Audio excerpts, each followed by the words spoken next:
What we have here is a myth which has been literalized. Once you see that, then the whole history starts to fall into a new pattern. People think, oh, why would anyone write a myth? But it's the language of the ancient world. So it's like asking, why do people write science fiction stories? Why did someone make The Matrix? Well, because it's a powerful story which transforms you when you come into contact with it. And it is made up of little motifs which have been taken from all over the place, put together in a new order. Well, that's what myth is in the ancient world. That's what the Jesus story is. Once literalist Christianity had been adopted by the Roman Empire, it was forced almost by its own logic to turn on the ancient mysteries. Because once you've got this idea that one man has come and is literally the Son of God, and you must literally believe in that history to be saved, well, you're almost duty-bound to enforce it. And the tolerance, spiritual tolerance, which marked out the ancient world, ended. And the pagan mysteries were eradicated, the Jews were attacked, and the other forms of Christianity, Gnostic Christianity, were also eradicated and their books burnt. And, you know, in some ways the intellectual head was cut off the Western world. It collapsed, really, and the heart was torn out too. When literalist Christianity turned on the ancient traditions, what we're witnessing really is the collapse of the Western world and the entry into what we appropriately call the Dark Ages. Every culture in the ancient Mediterranean seems to have taken this perennial myth, which probably originated in Egypt, or could be so old it's Neolithic, and has made it its own, had its own version. And what we see happening is that the story of Joshua or Jesus becomes merged with this pagan story of a pagan dying and resurrecting God-man. So we know, for instance, in Alexandria, which is the New York of the ancient world, it's full of 25% of the population is Jewish. They're speaking Greek. Greek is the universal language. And we know that they're putting together Jewish mythology with pagan mythology because we have lots of these texts, which are called intertestamental texts, because they fall between the Old and the New Testament, which are clearly mythological texts which show a pagan-Jewish crossover. If you free yourself from your preconditioning and you pick up the gospel story, you can clearly see that this is another one. These pagan myths have been merged with the mysteries of Moses and Joshua, which told the story of going to the Promised Land, which was a Gnostic initiatory myth for the Jews, which is then being mixed with this pagan story.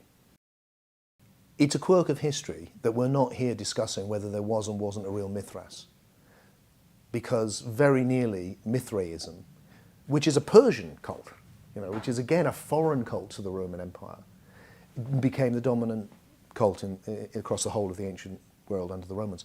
They tried that. They tried numbers of, they didn't go straight to Christianity. They tried numbers of things which didn't gel, didn't work. Each emperor would come across with their own thing. And this is partly how all of this began to, the traditional history fell to bits, was that after the Reformation, Protestant scholars were looking at the Catholic Church, which they just split from, and going, hang on, all of these rites and rituals and the Pope, and this is all pagan. And so it started with the Reformation, and you then had, for the first time, scholars actually examining the texts, free to do it, and examining the rituals. For them, they were looking for the real Jesus, and were peeling away what they thought were accretions to find the real man. All that's happened is that Peter, Gandhi, and I, and other scholars have carried on that tradition.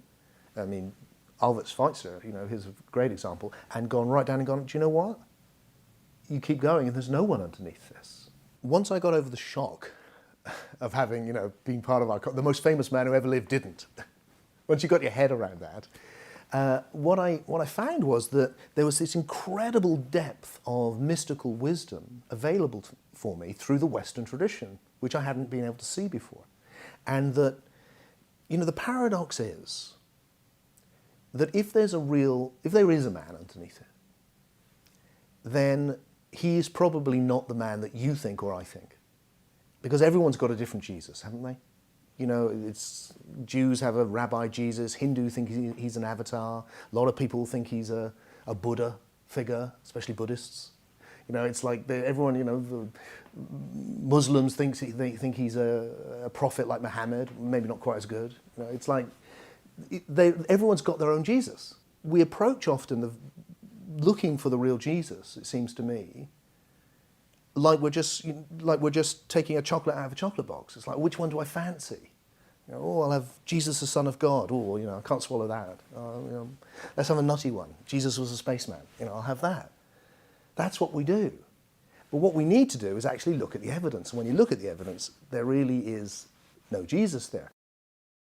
So for the Gnostics, they are carrying the real tradition.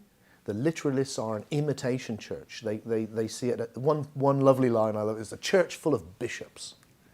It's like it's about authority. It's about people setting themselves up. It's not dissimilar to today. It's never, you know, it's always the same, isn't it? There's individuals who come into spirituality because they want to awaken themselves and each other to a state of oneness and love. And there's other people who are interested in setting themselves up with a bunch of followers, making a good living, having a little cult. And the Gnostics saw the literalist church, the one that would become the Roman Catholic Church, as that, as an authoritarian structure designed to fleece people. What I see with the Jesus story is a very old, powerful, beautiful Gnostic myth, an initiatory allegory about gnosis, which starts as wisdom sayings and a basic myth, which becomes fleshed out and put into a geographical and a historical setting. And at some point there are some serious political overlays which will benefit the Roman world. So that when it becomes the property of the Roman Empire, it can manipulate it to its own ends. We've been so conditioned to think of paganism as some benighted superstition. And then along comes this incredible revelation of Christianity. The truth is much better.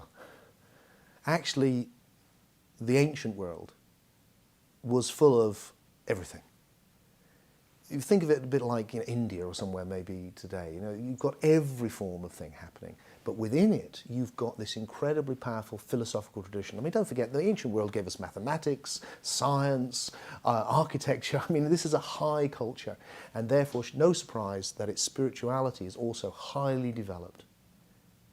And that's what, once you understand that, you can see that it's not to belittle Christianity, it's actually to make a link back to its very beautiful, powerful, profound ancient heritage. And then Christianity takes on a new shape and form. It's not this thing which replaces something, it's like a flowering of something. I think there's two things that need to happen in spirituality. One is we need to go back, like psychotherapy, and sort out the past, get clear, realize that we've kind of been caught up in false memory syndrome. We haven't seen the way things actually were. And then we can let go of literalism. We can let go of blind belief that somebody did it for us. The idea, the horrendous idea, that if you don't believe this, you'll be tortured forever when you die by a God of love. You know, this crazy stuff. And instead move into a new form of experiential, direct experience. Now, the Gnostic tradition was elitist in the past. It was for the few. I think what's happening now is it's not like that. This is available for more and more people. More and more people spontaneously and naturally are having this awakening occur. And we are continuing an evolutionary current of which the ancient pagans, the Pythagoreans were a part, the ancient Egyptians were a part, the Gnostics were a part, and it's come through, and we're still continuing that thread today. And if we can honor that thread and make that journey, then we can create a more loving and a more unified world.